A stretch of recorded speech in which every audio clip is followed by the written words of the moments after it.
not just about money, and it's not about just selfish way of for me to gain more businesses, but it's really how can we make a true difference with everything that we touch.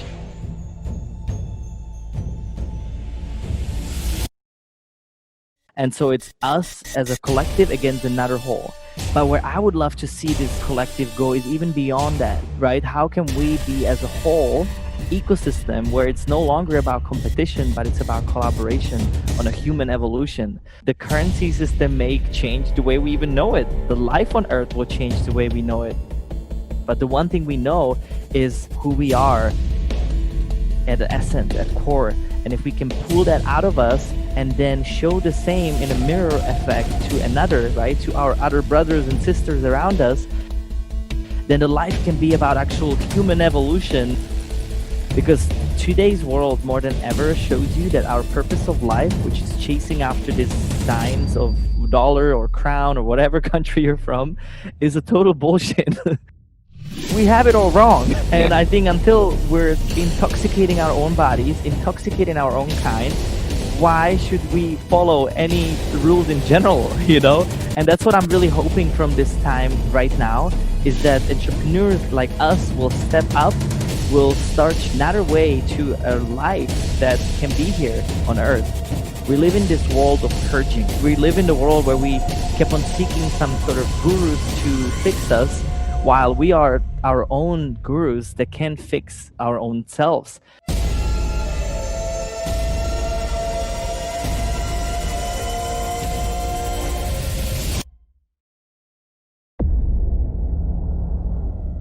It's us as a collective against another whole.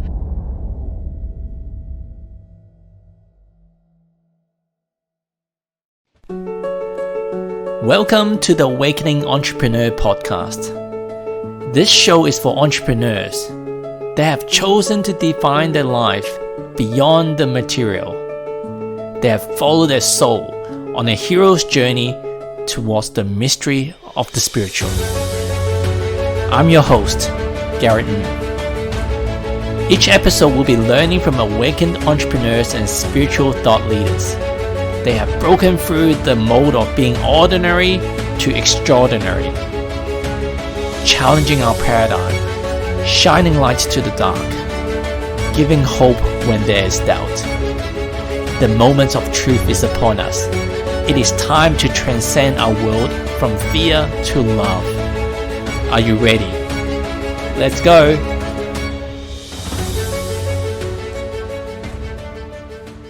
Welcome to this week Awakening Entrepreneur Podcast. So I'm going to tell you a little backstory on how I found out about this week's guest.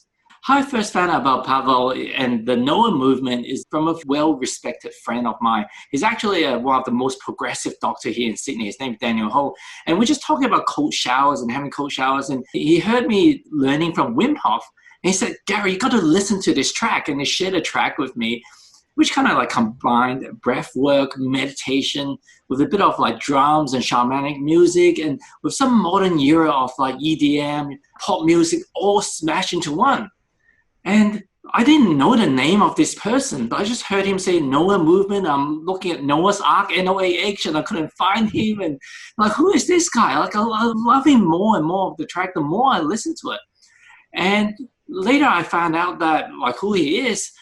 This guy curated his own genre of music. It's called BDM. It stands for breath, dance, meditation.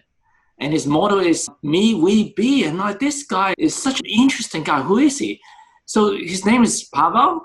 And to his hundreds of thousands of fans around the world, they know him as Noah Aeon. Pavel started off his career as a professional cyclist through health issues. At first, he competed at extremely high level through health issues. Something changed and he's gone through his spiritual evolution.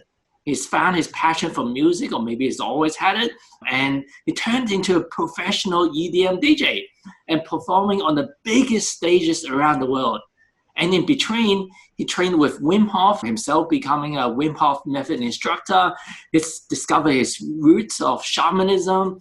And on top of many things, I spent 10 days in a dark cave in Thailand. Head ups to all the listeners out there. During the middle of this segment, we're going to do one of these infamous BDM session. It's going to not hit you intellectually, but you're going to physically, emotionally, spiritually, it's going to go places. And we're going to have some fun with this. So welcome, brother. Excited to have you on the Awakening Entrepreneur podcast.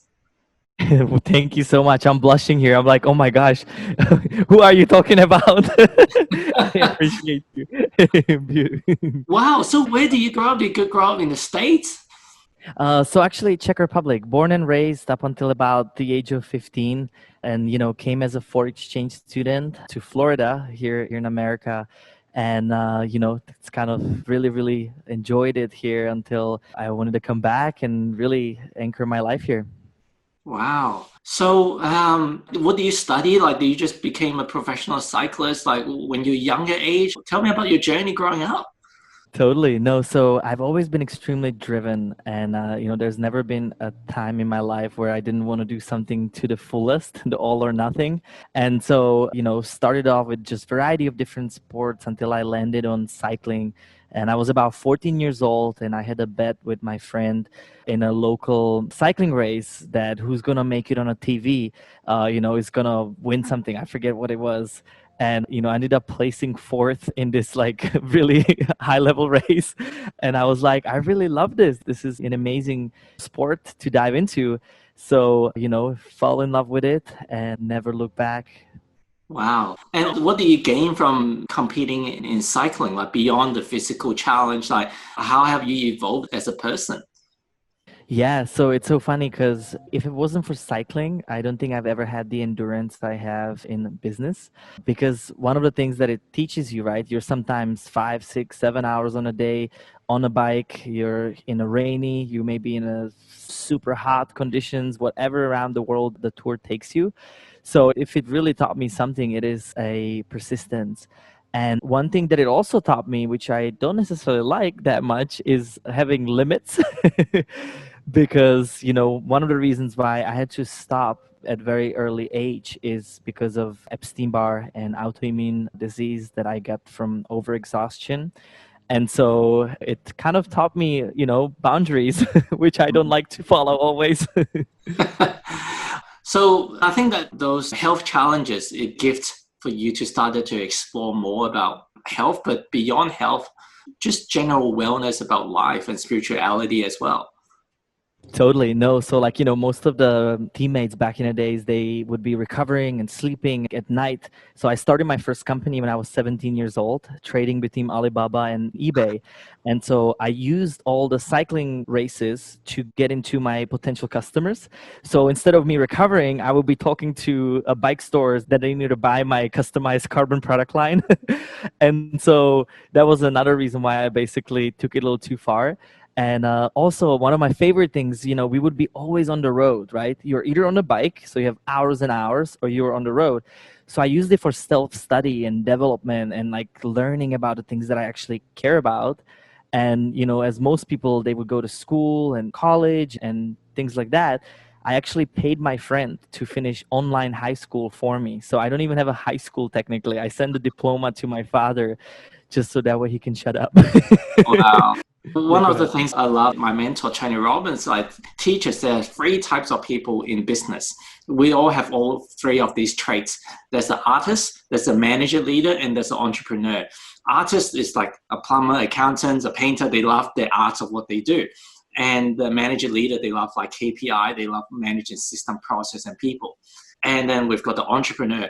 Entrepreneur, all they love is about the art of making money. It doesn't matter what business they get into. It's like, how do we like construct this business out of thin air? And you sound to me like have a very strong entrepreneur skill set, as well as your artistry of whatever you do. You're pretty good, but you always have creativity and bursting out. And it kind of makes sense that you're challenging the boundaries of whatever the paradigm of how business should be operating, how life should be operating, and started to not just like teach people and sell this concept to people, but you living it yourself. No, totally. And to be quite frank and honest, like up until about age of 21 or even up to like 23. So I don't know if you ever heard of Orange Theory Fitness. It's a franchise. And actually, I was one of the largest area developers, and that was something that I did after I stopped cycling. I just put all of my efforts into building, these locations. And it's so funny. I had this point in the cycling career where my purpose wasn't in there anymore because I was like, I'm just trying to win a races, right? And like even in today's world, right? It's all about what's in it for me. How can I win? How can I gain? And it's kind of like the art of negotiation, right? To negotiate means you win over someone. And so something that I've learned further out in my life, it actually happened at this retreat with Neil Donald Welsh.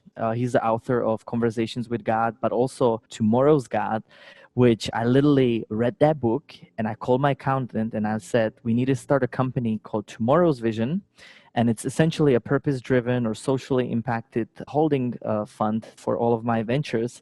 And literally, I said at that moment, I'm never going to touch anything that is not here for the highest good of all in a triple benefit.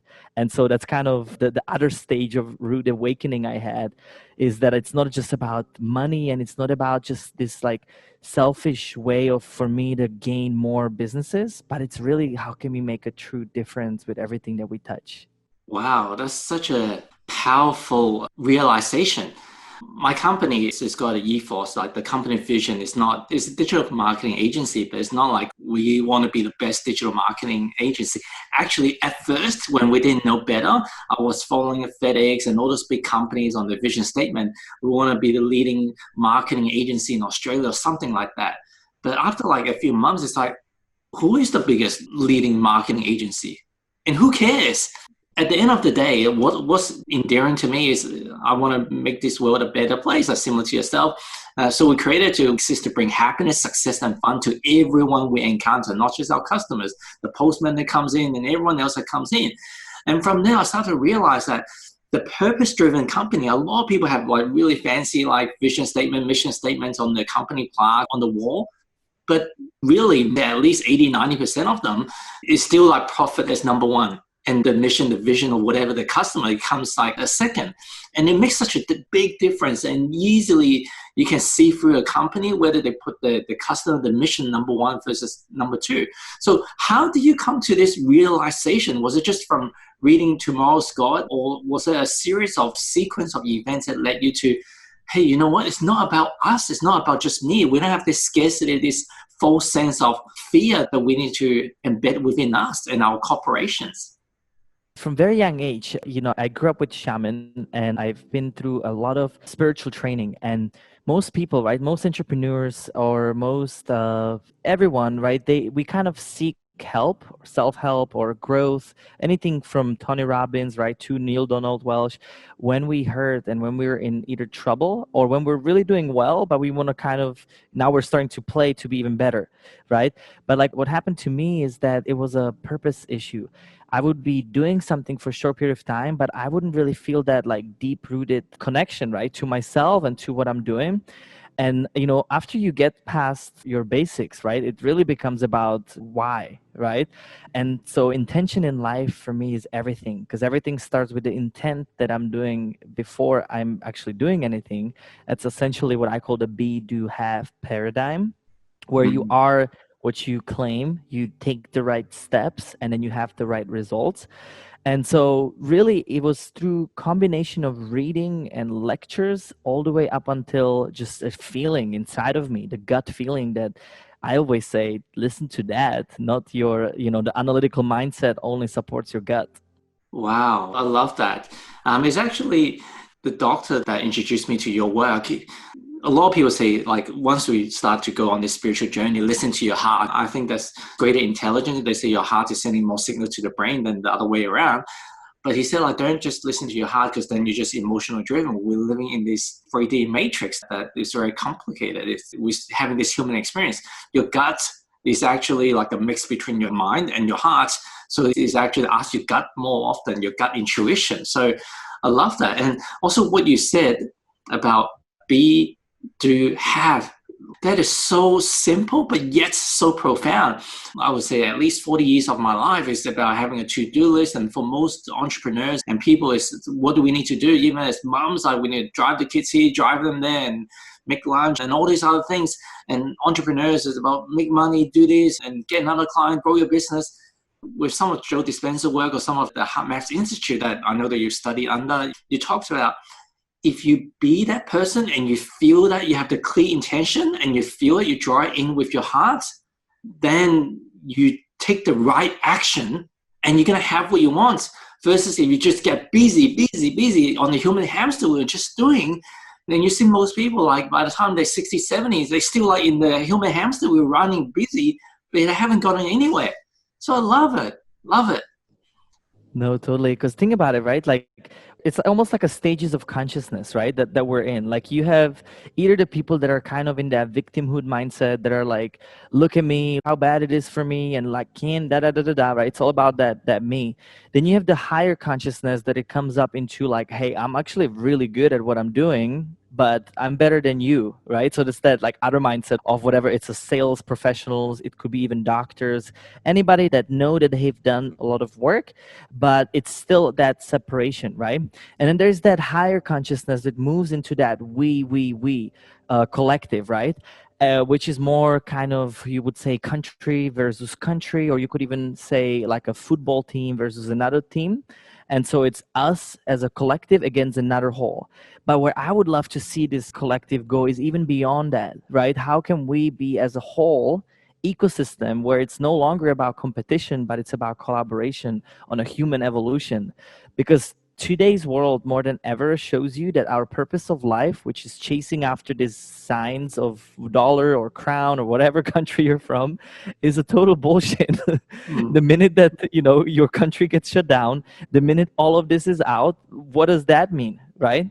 And like you will see, the currency system may change the way we even know it. The life on earth will change the way we know it. But the one thing we know is who we are at essence, at core. And if we can pull that out of us and then show the same in a mirror effect to another, right, to our other brothers and sisters around us, then the life can be about actual human evolution, not how can I compete over the next marketing campaign of Coca-Cola versus a Pepsi. You know what I mean?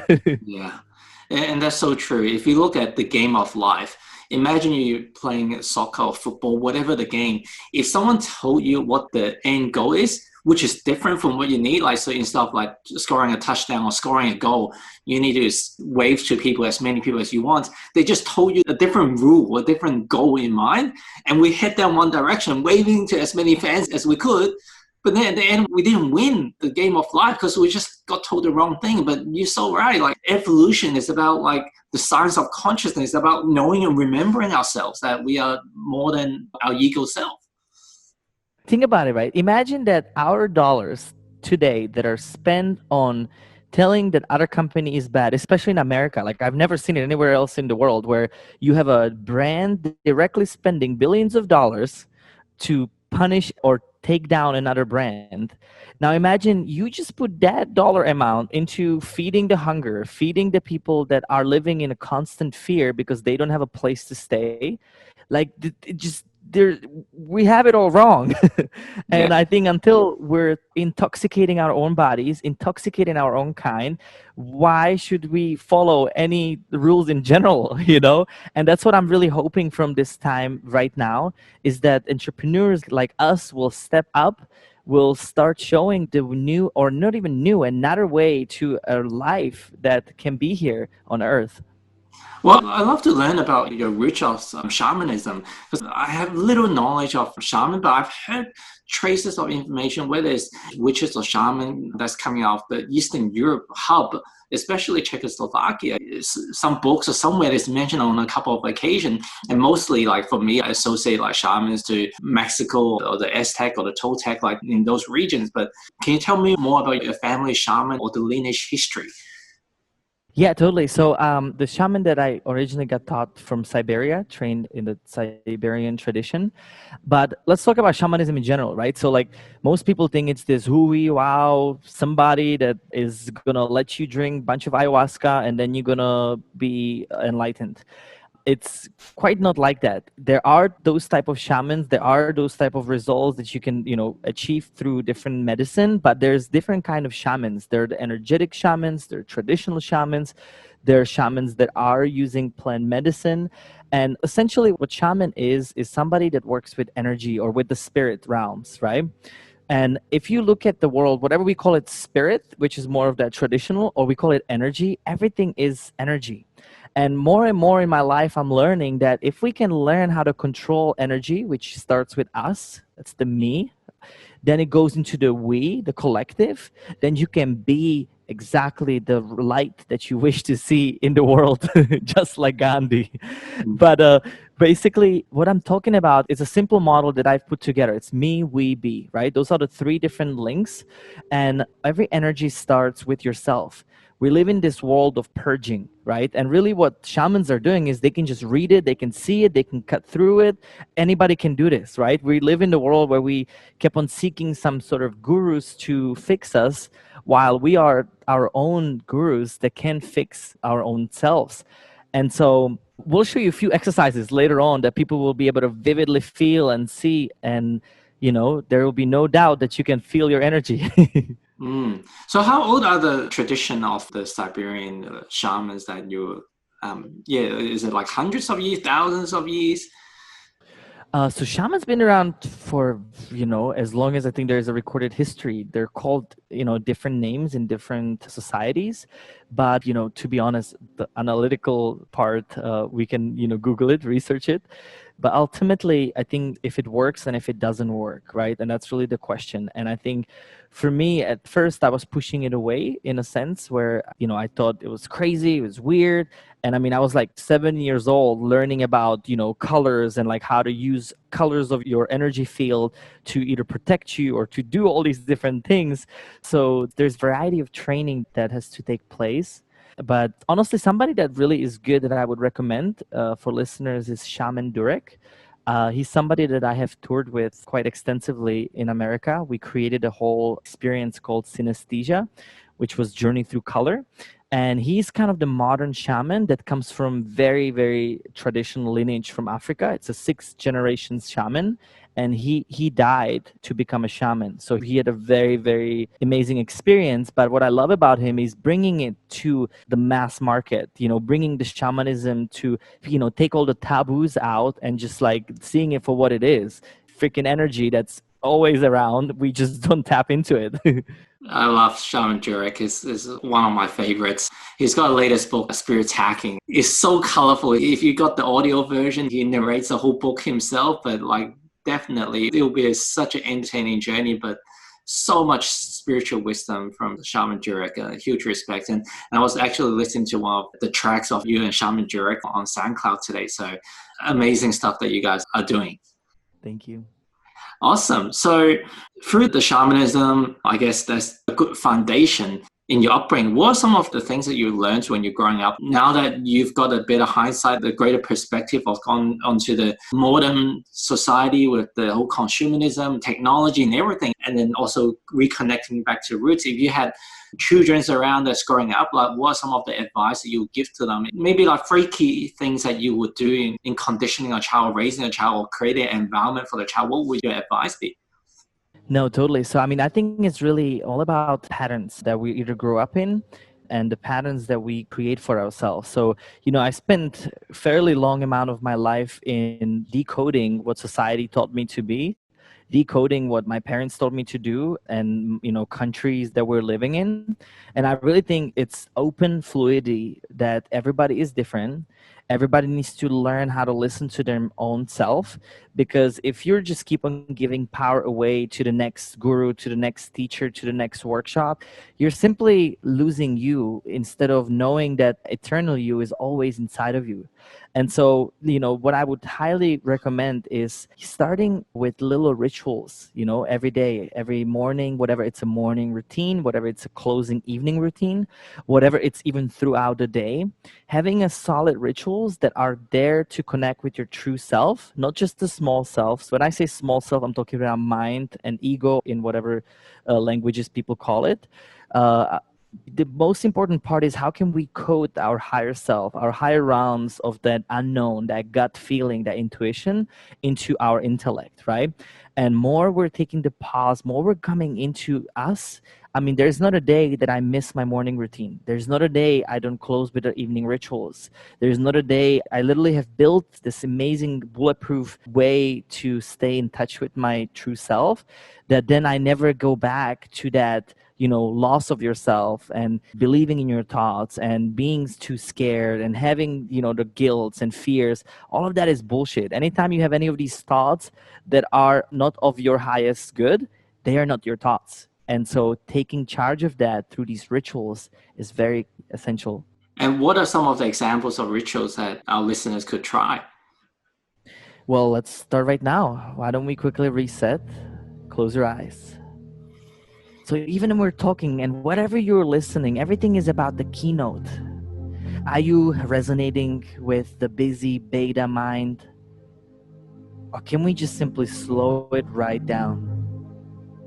The number one tool of instant presence to stay in touch with yourself for me is always breath. So why don't you just simply slow down your breath as slow and as deep as you can. To make it more mindful, just simply inhale into your nose. And when you exhale, do it out of your mouth as long, as steady, in control.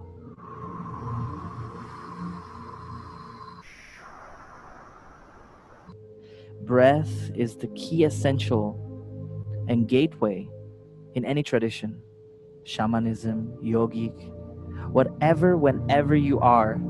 Breath is the thing that you're born with and what you die with. But most people are unconscious of it. Everything in life is about the level of awareness. So now let's go to the second tool. With each exhale, invite this little sensation. Invite this little tingling, starting with top of your head. And just literally sense top of your head, your forehead, feeling expansious and light. Go into your eyes. How many people in the world cannot see? You can. How grateful are you? Go into your ears. How many people in the world cannot hear? How blessed we are with the little basics. Move into your nose, your mouth, giving thanks for all the amazing taste that you have. And now complete it into your entire head. Feel your entire head, little tingling, body awareness, expansion, whatever that is for you. Continue focusing on your breath, your expansion of your head, and now bring it into your chest. You can put your right hand on your chest and just simply breathe in and out of your heart. Feel it expand.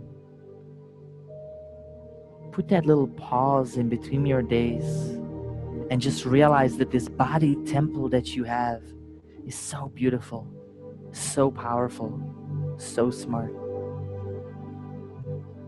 Now keep on feeling your body awareness, and if you want to feel it even more, rub your hands together real quick. And I want you to rub it so much so that you feel this little burning sensation. When you feel the burning sensation, simply put them back down. And I want you to pay attention to that little tingling. Now that tingling on your hands, that's your body awareness. Can you extend that feeling into both of your arms? Traveling up your head, your chest, your stomach, your legs, your feet. And now the same little tingling sensation you felt in your hands, I want you to feel it on every cell of your body. Everything in life is energy. Tap into that energy that you have. It's this little pulsation, almost like an ocean wave. That's when we're slowing it down, allowing ourselves to go into that alpha, theta, creative, restorative zones.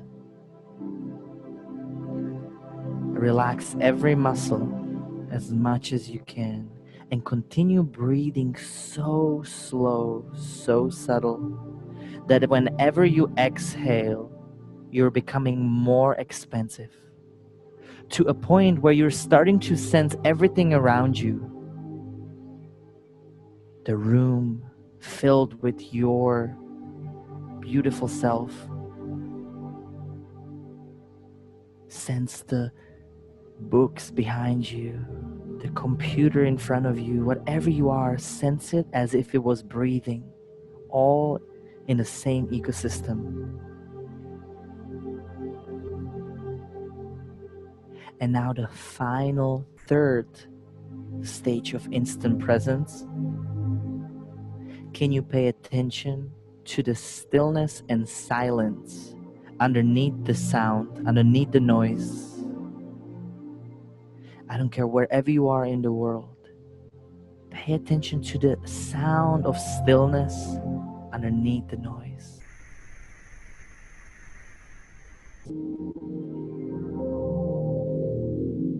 Go underneath even deeper. Extend your awareness even further. Your auric field goes up to 50 feet around you.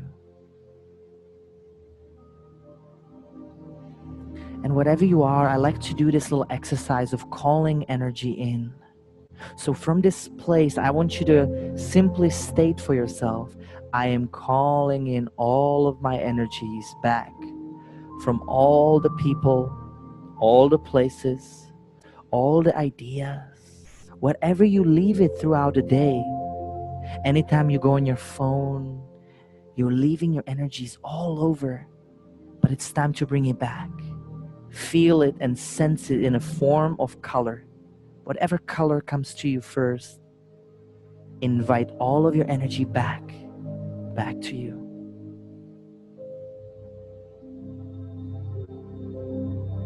We're listening to 432 Hertz sound, healing and connection. And now we're gonna switch it. I want you to state, I am sending all my energy back to people that have left it on me. So anybody that thought about you, whatever it's good or bad, they leave imprints of energy. Send it back.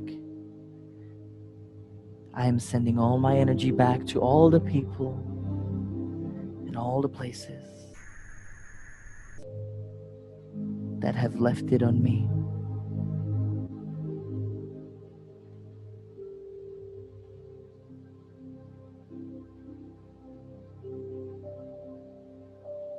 And just feel the energy difference. See what it feels like to come back.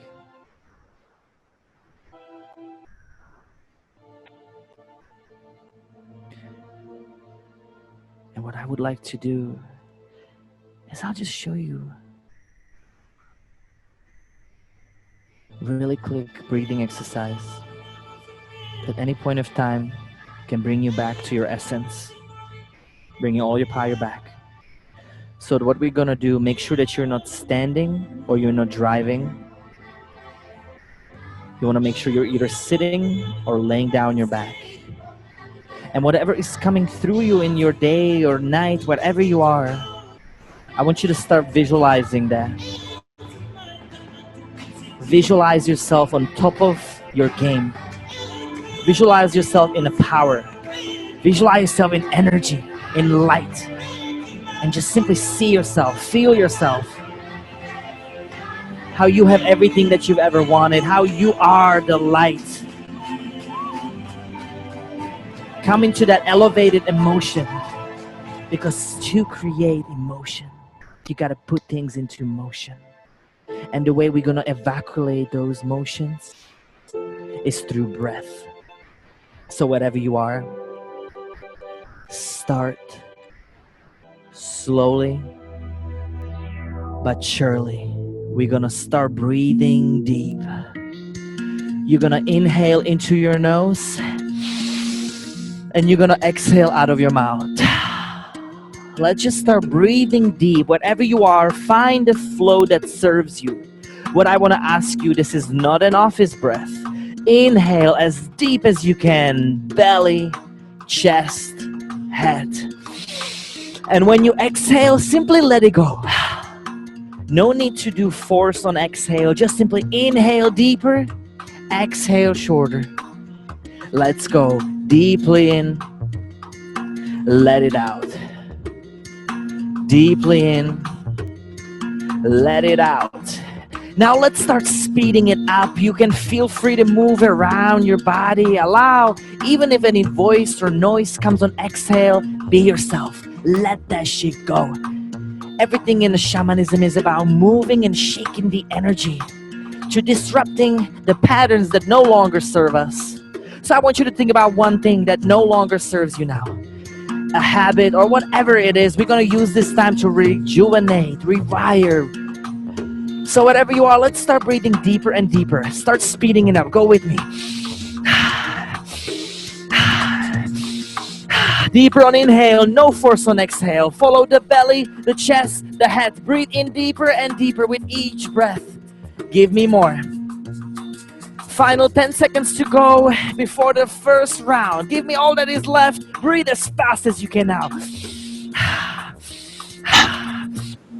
Final 5, 4, 3, 2, and 1. Give me massive inhale.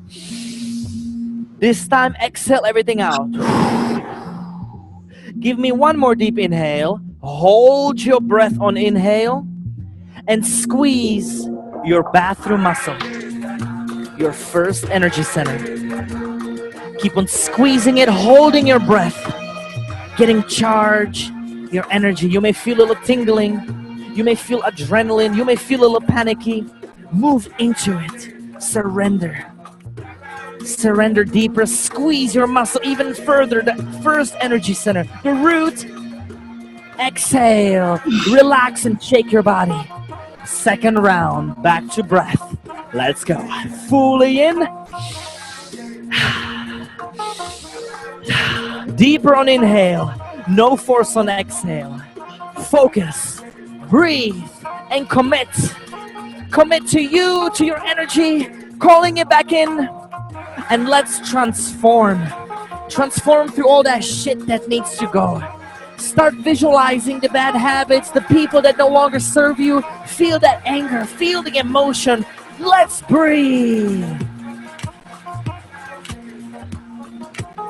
Let's go. Feel the energy rising. Feel your power, your happiness, your levels of encouragement to you. Because you are the one in power. You are the one that's amazing. Keep on breathing a little bit further, a little bit deeper. We're almost there. And now I want you to start breathing even faster. Now anytime you inhale, I want you to invite the energy of white, the new, the refreshing. Anytime you exhale, release stress, release fear, release pain. Keep on breathing faster and deeper. Keep on going with me. Final 10 seconds to go. Give me all that you got. Breathe deep. Final 5, 4, 3, 2, 1. Inhale. Hold your breath. Exhale everything out. One more deep inhale. Inhale as deep as you can. Inhale even more. Open up your lungs, open up everything, and hold your breath on inhale. Squeeze your lower abdomen. Hold it there, squeeze it. Your second energy center, where we get a lot of time, a lot of issues. We're gonna push it up your spine. Higher, higher. Imagine your body lifting up. Imagine your body expanding. Feel your power, your energy, yourself. Imagine yourself lifting up so high, being so light. Imagine everything around you simply breathing linking, connecting. Exhale. Third round. Wherever you are, this is the final round of reset. Let's go back to breath now. Fully in.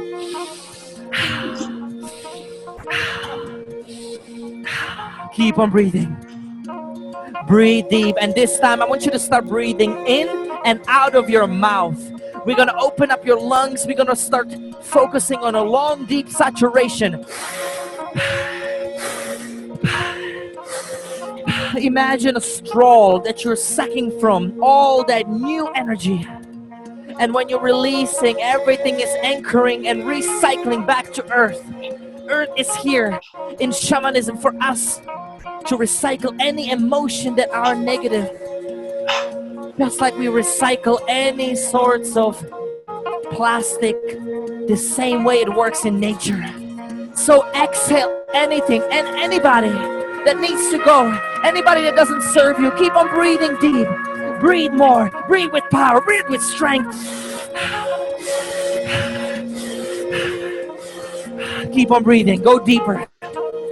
Go deep inside, fully in. Let it out, deeply in.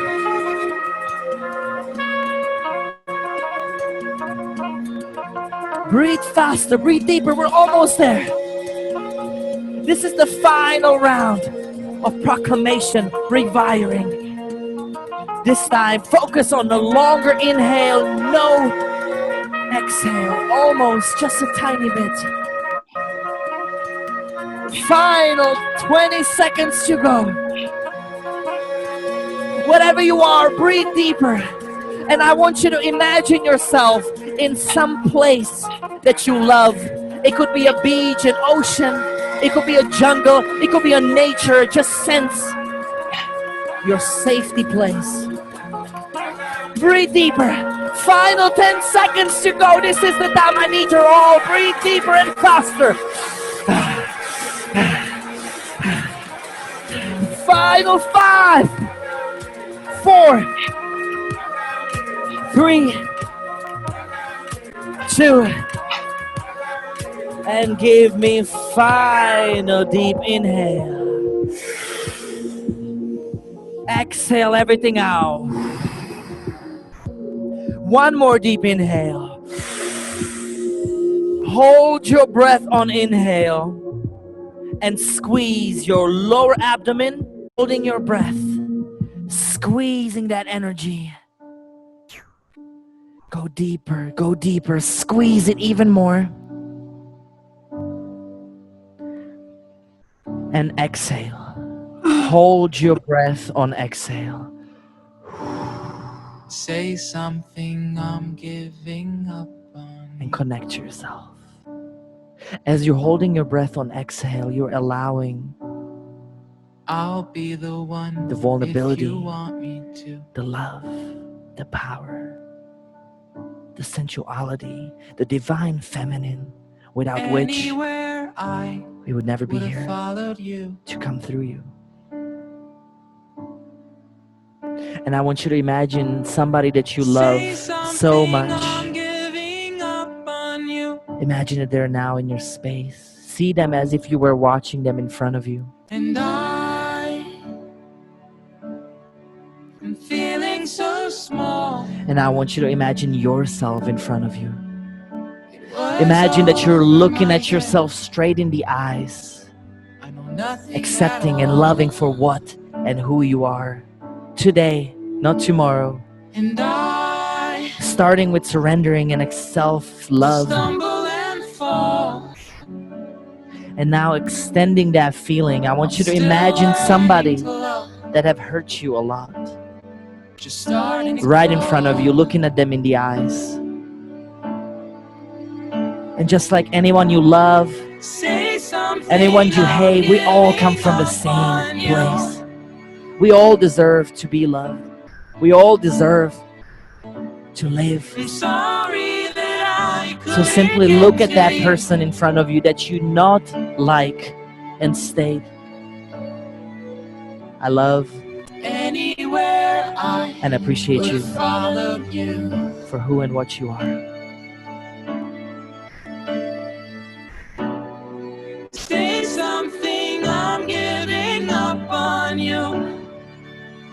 slow everything down. And I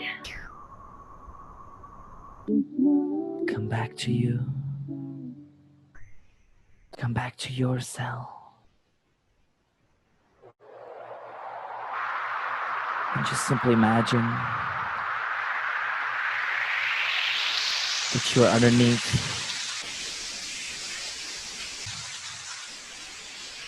purifying and cleansing you. Water has been proven to carry information.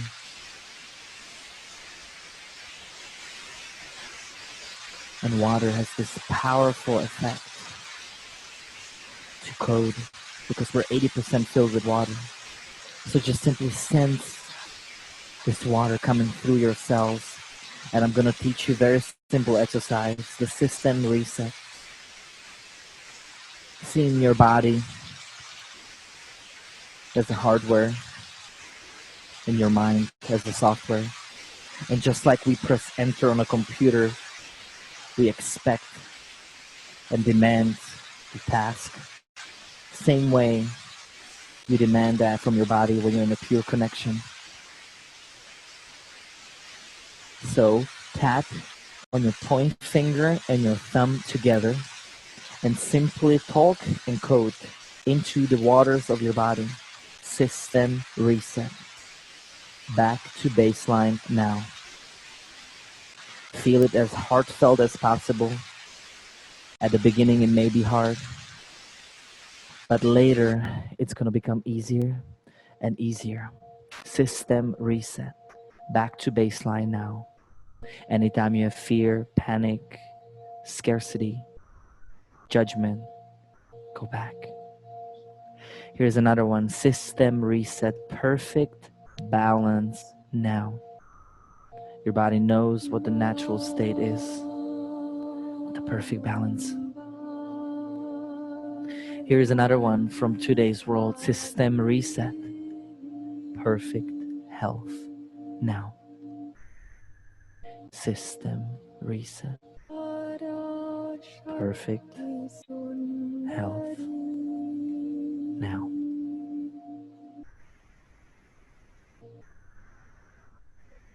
System reset. Perfect. You finished the dot. What is it that you want more of? Perfect harmony, perfect energy, whatever you need at any point of time. Simply go back and talk to your body, demanding it, not hoping it, but demanding it. That's what it's there for you.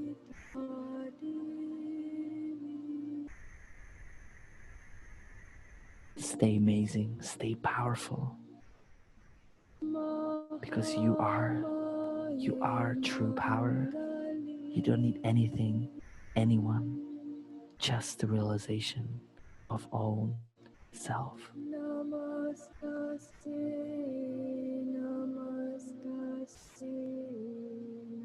Thank you so much. And this was a little teaser to bringing us back to our essence.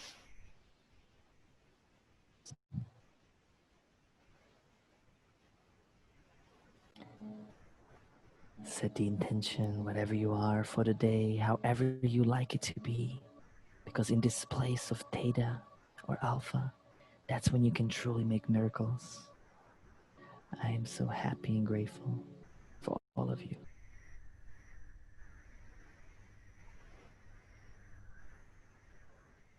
Welcome back. Thank you, brother. That was truly a blessing. Thank you as well. There's no thoughts right now. And it's like a computer system reset, especially Windows 95 editions. You have to reboot it every so often. And when you don't reboot it, the thoughts can overwhelm you with stuff that you need to fix. Just nothing but love and gratitude is the feeling, it's not a thought. And imagine that that's our natural space. We're meant to be joyful, loving people. But the thing is, we don't spend enough time in these zones, and we don't realize that we can shift it in just a few minutes. And I did even a little bit more than like you really need, but you can hack it within 3 to 5 minute time. And really, more you code, more you learn how to communicate with your body. It's instant. Everything in the universe is instant. It's just delayed because of our belief system. Brother, seeing your background with bright light after the meditation, it feels like you're an angel talking. Good morning, sunshine. It's really great. The last song you play is one of my wife's favorite song. And when you said, think of someone you hate, there's nothing that comes to mind. But I know that you live in Houston, and that's where you are. And we meant to do our podcast a couple of days ago, but because of what happened to George Floyd, what went through during that process is the policeman and George Floyd. It's almost like, from a humanity level, it's hard to understand, hard to accept. But from a spiritual level, I'm not saying that they're in the same lights, but it's almost like Jesus in the way that they made the sacrifice for the planet, for us to realize certain lessons that we are all love, and forgiveness is such a big part. Forgiving ourselves, forgiving others, especially when we have judgment on other people, that elements of them that we haven't accepted within ourselves, is our opportunity. And you mentioned before about the world of purging. I think it is a great segue with what you're seeing around the world. And we may be at peace right now, but there's a lot of people that are in pain, whether it's their business is collapsing, or they've been working hard, but their relationship is failing them, their health is failing them. When you say world of purging, what is that about? And I guess I just got the answer. How do we? Well, just do the system reset. But yeah, what's your take on what's happening right now, and what's the best way to navigate through this space? Yeah, I have so much to say about all of it. And, I don't believe in harm and I don't believe in justifications. It keeps us in duality in a lot of ways. And I think what we're seeing, right, is people are not happy. People are awakening and people are trying to figure it out the best way they can, how to let it out. But now more than ever in life, we need to stop fearing, being in guilt. And, what you claim in darkness claims you back. And so one of the biggest things how we can reset as a collective is we do not keep on giving power into media. So anytime somebody talks about, let's say, coronavirus energetically becomes bigger and stronger. And so if we can do something in life, it is to stop giving power to these things.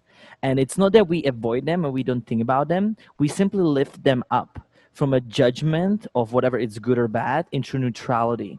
Right? So more than ever, we got to come into place of stillness and silence, being neutral, because every single one of us has the same amount of power. And if everybody is keep on giving power to what's out there, then that's what we're going to keep on seeing. And one of the reasons why our human evolution hasn't really taken a right turn is because we keep on recreating our history. Right? We keep on thinking that we're going to change something with how it was changed before, which is with fear, with fights, with whatever that we're doing. But really, how can we demonstrate more love?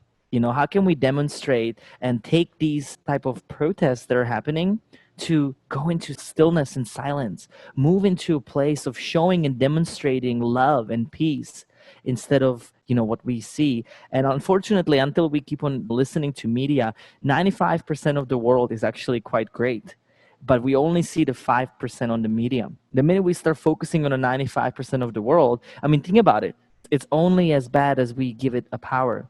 And so what's really, really important is lifting these heavily dense old mindsets and moving it up into light and love. And what I mean by light and life is not that we're saying that one way all of a sudden that we're being good or bad. That's all bullshit, right? Like being good or bad is all based on the society. It's all based on what the belief system of our current times are. And what we think is good today, we may be complete idiots 400 years from now. You know what I mean? Look at us 400 years back. So what we have to really do is recreate new pathways, recreate ways of how we think about different things. And I think that's why this is all part of the evolution. This is part of this major shift that all these gurus are talking about, the humankind awakening 101. It's literally happening right outside. What's your definition of a spiritual awakening or awakening experience is? So I mean, it's coming from this place of basically me coming into the we, right? And so essentially, it's as simple as that. Up until now, it was all about this singular consciousness. It's almost like a rat race, right? That we've been like trying to like win this game of whatever. And now what's starting to happen with evolution and awakening is that all of a sudden we start understanding that we are actually in this whole ecosystem. And there's three layers of consciousness. There's the singular, that's the me. There's the collective, that's the we. And then there's the supra collective, which is the whole that we barely even know what's out there. It's just so expansive. That's kind of what you can start exploring through meditation. But really, the awakening is through our levels of awareness. We're no longer, being fueled by the old paradigms, and all of this is starting to not work anymore. And ultimately, everything that happened, it's still just fine. It's perfect because it got us to where we are today, right? So that's why like nothing is good or bad, because if we didn't go through that stage of evolution, we wouldn't know any better.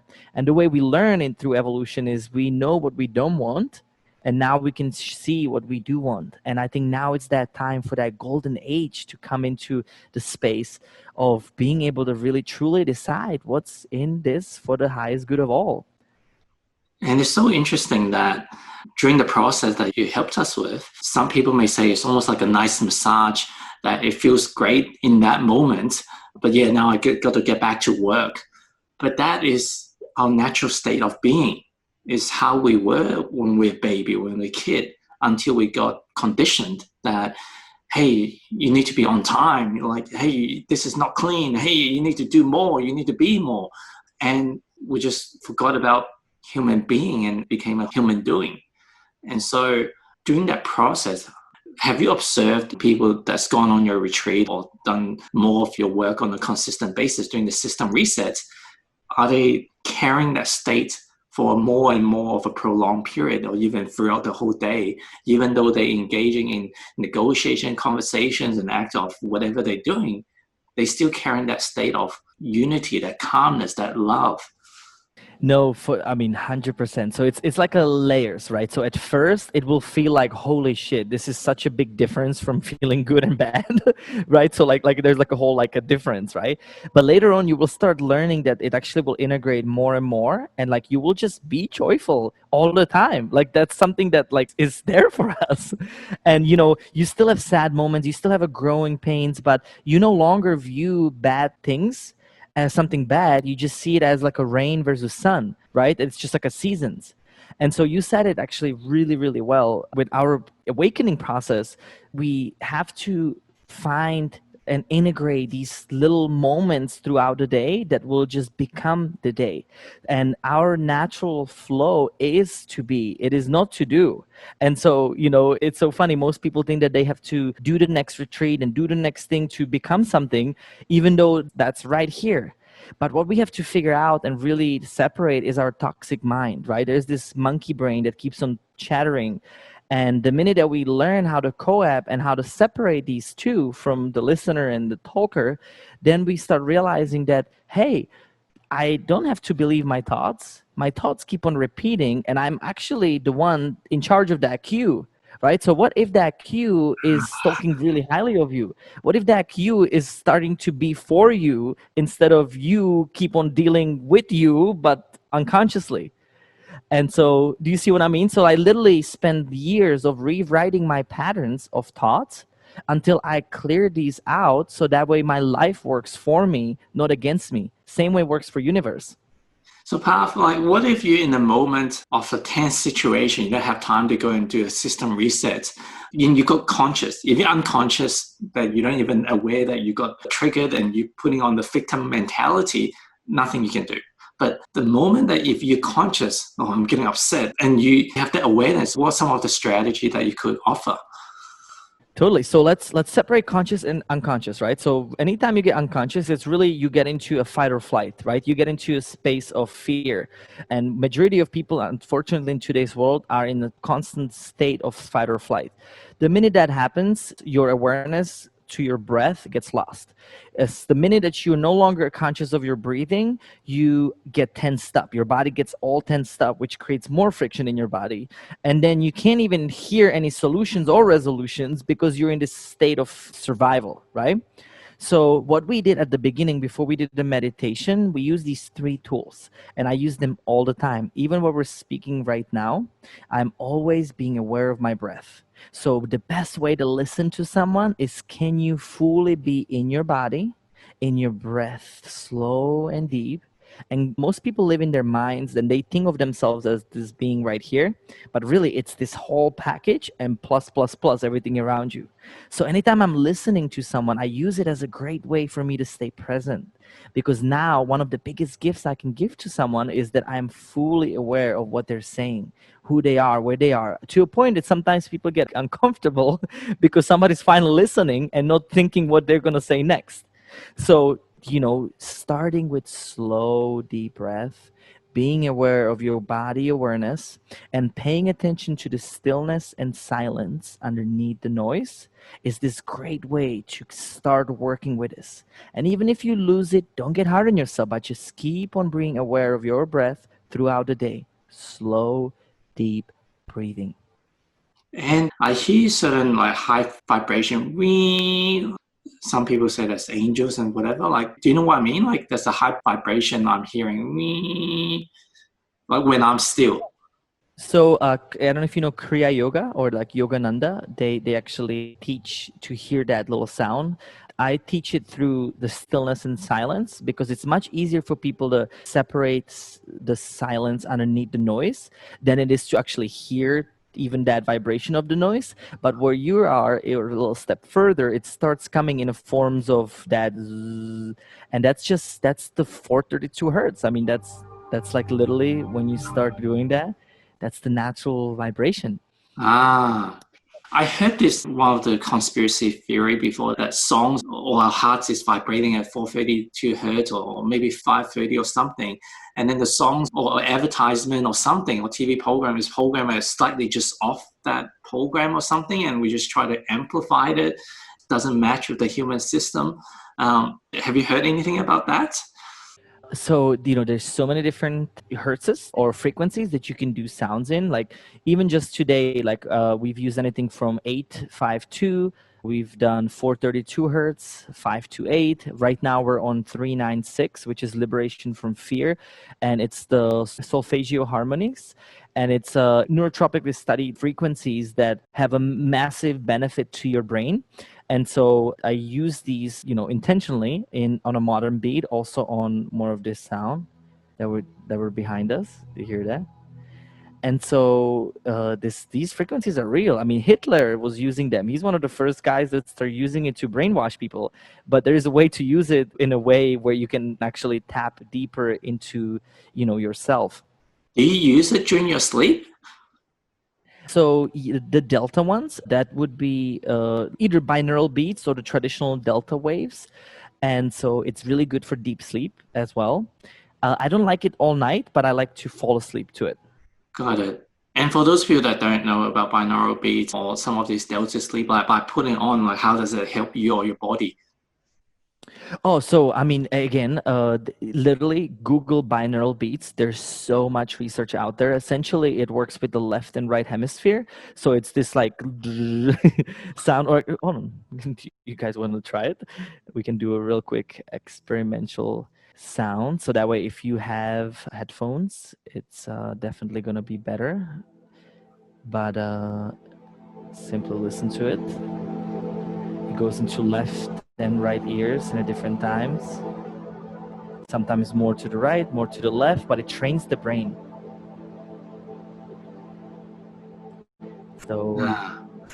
So a lot of people see technology is invading on nature in the way they're supposed to be. I see we're not meant to be living in the cave, the Stone Ages, and still like be rubbing our hands on sticks and starting a fire. Maybe we are, but I love how you've incorporated technology into some of this spiritual work that traditionally is just gone, and you've like doing the whole like BDM breath, like, because they talk about there's different ways to raise your consciousness, especially going to deep transcendental or deep state that you almost like going to different dimensions. And I know that one of them is being in a dark cave or dark room for a prolonged period. That does something to your body. Certain chemicals being released. There's trance dancing, a bit of that before, and a lot of like dance parties and back in the days, the raves as well. And then you've got the breath work, which you also do, and the meditation as well. Obviously, there's also plant medicine as well. So those are the 5 I'm aware of, and you do at least 4, maybe like that you do plants as well, but 4 of them into one single experience. That's so powerful. Thank you. No, and that's my whole thing. I've went on this journey. I traveled the world. I've done anything from Zen master training, samurai camp to, I mean, I've done some crazy shit all around. And basically, after all of these things, I have taken a library of things that I've really worked. And my whole thing is finding tools that are effective, that could be ancient or modern, but everything is based on cutting edge science. And so that way people, or the traditional analytical mind, can, have that understanding, because stronger the belief, ultimately belief is everything. And if you don't have a belief in something, it's not going to work for you, period. And because that's a belief. So you're basically already believing in something that is not going to happen, and that's what you're getting. Anyway, so my whole point is like, spirituality is not just woo-woo this. You could be in a business meeting and tell somebody how freaking amazing they are, how powerful and how loving they have been in their last encounter with their customer. And you know how much it can change? That's why like my whole thing is now integrating it with everything, because we are multifaceted human beings that are here to experience everything.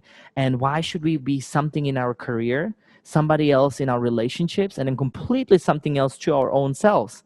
Right? So it's important, the integration, everything is one, everything falls into one. And more we're in truth, in our eternal truth, in all of them, more we can realize the best of everyone and ourselves. Have you had an experience of using some of the sacred plant medicine with the light show of almost like a dance party or a rave, and with the trance music going? Because I don't know, like I've never taken any drugs. I've gone on a journey on ayahuasca, but like I've never gone to a rave like on drugs and psychedelics or whatever, like, and to get a certain experience. I just love the music, the lights show in itself.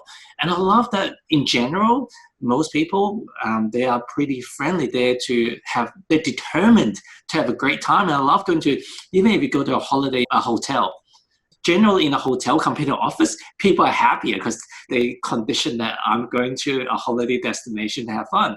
So when they go to these parties, they dare to determine for the most part to have fun. Have you had any experience of using some of the sacred medicine together with light shows and the trance music and what that induces?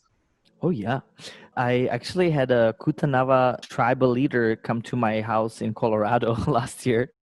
And we did a 4-day deep ceremonies. And what I love about this gentleman is he comes from a tradition, and something that I don't like about all the ancient shamanism is they're using outdated rituals. Rituals are fine, if you believe in them and if there's something that you like, but they're never, it's like it doesn't make you any better that you do a certain rituals. What I always like to use is like, how is a ayahuasca how more important than is a lavender, right? Like in its own scale, they're both essential to whatever you're using it. So I don't see any difference in between, being higher or lower. But what I loved about this gentleman is he's really open to music and fun and joy. And that's really the next new phase of our human evolution, is learning through joy, not through a gutter, right? Like up until now, we've been all learning through gutter, hurt, pain, like all these like crazy relationships and breakups and all that, right? Now we can actually enjoy them and we can, that's really what I perceive. So we took people on a 4-day journey through music, instruments, ayahuasca, sananga, I mean, all of the ones that you hear about. And it was fascinating. It was awesome. Wow. So tell us about your retreats or some of the things that people can get more exposed to your work. No, totally. So, I've canceled quite a bit of them because of what's happening right now. But you're still so uber busy and traveling to different places. Yeah, no, so I actually took the time. I started 4 companies in the last 2 months because of the break, and they're all catered in biohacking, wellness, or COVID-19 testing. If it wasn't for the break, you would have started 40. I think thank God it's enough. But yeah, so I took this time to literally go back to my entrepreneurial spirit. But what I'm doing, so I have a series of lectures. I do either like a 1 day system reset where it's either a company or CEOs or like a festival. They would hire me to come on and take people through like a day journey. It's anything from biohacking, food, nutrition, mental decoding, emotional repatterning. So it's very extensive, right? Like you're walking out of there and you're not the same that you came. Then I do these in an extended stay, so like Friday till Sunday, or I do a full 5 day biohacking retreats where I even ship different biohacking machines like PEMF, the post electromagnetic frequencies. There's all these things that, again, that really work. And I have a professional chef in there that teaches how to cook healthy and from locally sourced grown. So it's really, those are fun. And then I do these ones in a party setting. So I would go into a music festival and literally take on this transformational journey through a rave. Wow, I got goosebumps just listening to that and what you shared earlier.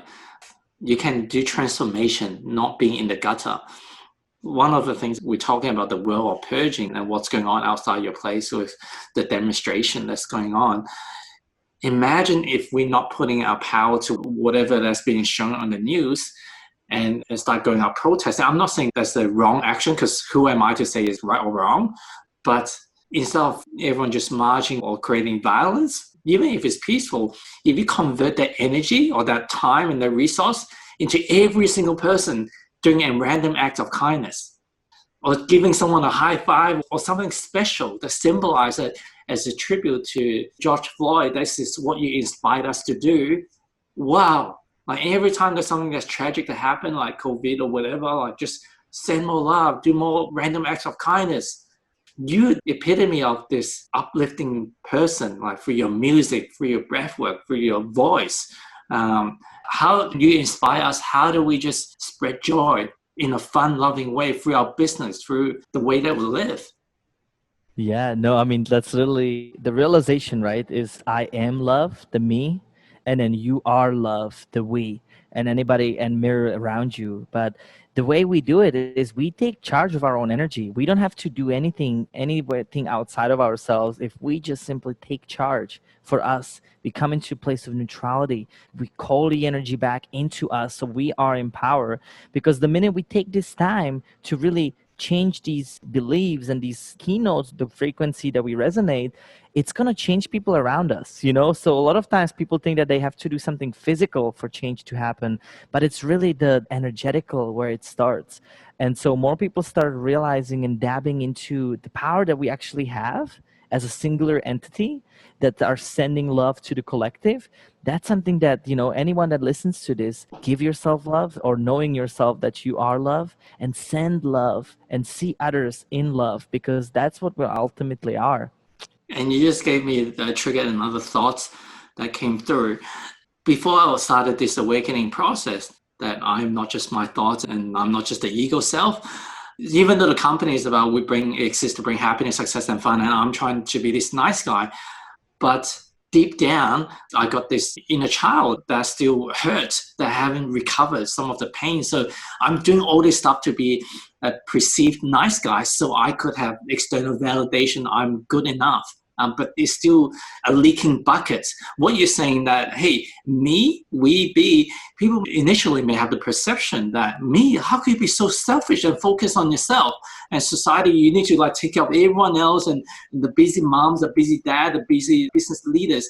If you just focus on everyone else, but not taking care of yourself physically, emotionally, spiritually, you're running on this leaking bucket. You don't have self-love. How do you love other people? But by just fully and have abundance of love, infinite love that you could access, and which some of the method that you just taught us, it can help you achieve that within a short time. When you're not leaking energy, then you can go out to we and give to everyone. But if you've got a leaking bucket, there's only so much you can give.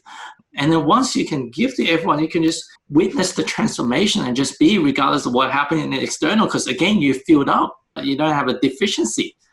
You nailed it. That's why there is no other without you. And you came to Earth to experience your life. And if you keep on living somebody else's life, somebody else's dreams, worrying about somebody else's problems, you will never living at your true essence, at your true core. And so it all starts with me, the you, whatever you are in charge. You are the one that needs to live the life, and then you focus on anybody else around you. Wow. I appreciate you so much for your time, brother. So if people want to learn more about you and follow you, what's the social media places they could go and hang out and find you? So it's NOA, Noah, AON, Aeon official for any social media, Noah Aeon official, and then NOAAON.com for website. And then it's info@noaaon.com for any further comments or ideas. I'm always there for everyone. And thank you so much. Thank you, brother, for being such a light in this planet and being so creative with the methodology that you can help us to live a more joyful, loving, harmonious way of life. Thank you so much, brother. That was awesome. Thank you.